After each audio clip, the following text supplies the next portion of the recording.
খুঁড়িয়ে খুঁড়িয়ে ধীরে ধীরে যখন দলের সিনিয়র নেতা মির্জা ফখরুল ইসলাম আলমগীর কথা বলার জন্য এগিয়ে যাচ্ছিলেন তারেক রহমানের দিকে, ঠিক সেই সময় তারেক রহমান ব্যস্ত ছিলেন নিজের মেয়ে জাইমা রহমানের সঙ্গে কথোপকথনে। কিন্তু মির্জা ফখরুলকে দেখতে পেয়ে তারেক রহমান আর এক সেকেন্ডও দেরি করেনি, তাৎক্ষণিকভাবে বসা অবস্থা থেকে উঠে দাঁড়াতে চাইলেন। মির্জা ফখরুল ইসলাম আলমগীর সঙ্গে সঙ্গে তার হাত দুটো ধরে ফেললেন, বড় ভাইয়ের মতো, অভিভাবকের মতো স্নেহের ছোঁয়ায় তাকে আবার বসিয়ে দিলেন। এই ছোট্ট মুহূর্তে ফুটে ওঠে দুই প্রজন্মের নেতৃত্বের সৌন্দর্য।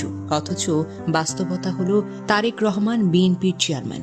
দলীয় পদমর্যাদা, অবস্থান, সব দিক থেকেই তারেক রহমান চাইলে বসেই থাকতে পারতেন, কেউ প্রশ্নও তুলত না। কিন্তু না, তারেক রহমান সেই পথটা বেছে নেননি। তিনি বাবার সমতুল্য মানুষটাকে দেখে সম্মানে দাঁড়াতে চাইলেন।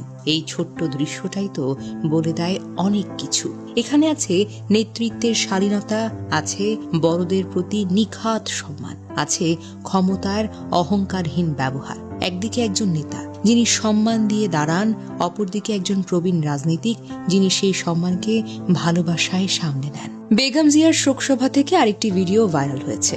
ভিডিওতে দেখা যায় ডিসেবলড পিপলস ইন্টারন্যাশনাল ডিপিআই এর বিশ্ব সভাপতি প্রবীণ অধিকার কর্মী আব্দুস সত্তার দুলাল তার বক্তব্য শেষ করে মঞ্চ থেকে নেমে যাওয়ার প্রস্তুতি নিচ্ছিলেন। শারীরিকভাবে প্রতিবন্ধী, চলাফেরা করেন হুইল চেয়ারে করে। সেই মুহূর্তে ঘটে যায় এক অনন্য দৃশ্য।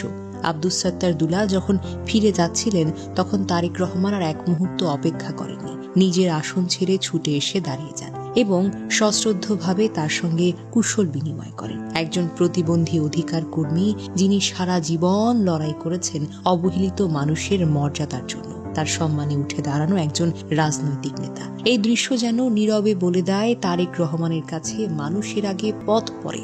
অনেকেই মন্তব্য করেছেন, বাংলাদেশের রাজনীতিতে এমন দৃশ্য খুবই বিরল, যেখানে নেতা শুধু বক্তৃতায় নয়, আচরণেও মানবিকতার প্রমাণ দেন। বেগম জিয়ার শোকসভা তাই শুধু শোকের অনুষ্ঠান হয়ে থাকেনি, এটি পরিণত হয়েছে নেতৃত্বের চরিত্র, সংস্কৃতি ও মূল্যবোধের এক নীরব প্রদর্শনীতে।